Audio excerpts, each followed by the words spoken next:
Hello everyone, today I will show you how to record audio in DaVinci Resolve, and here's how it's done. Connect your microphone to your PC.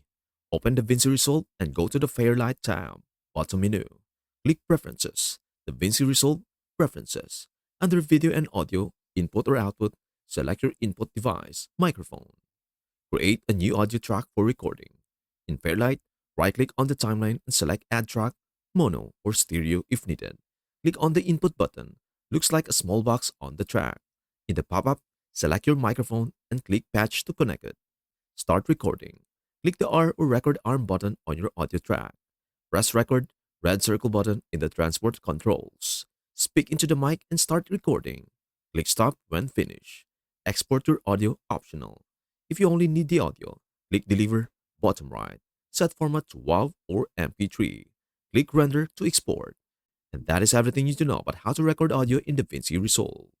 Before we end, may I humbly ask you a favor?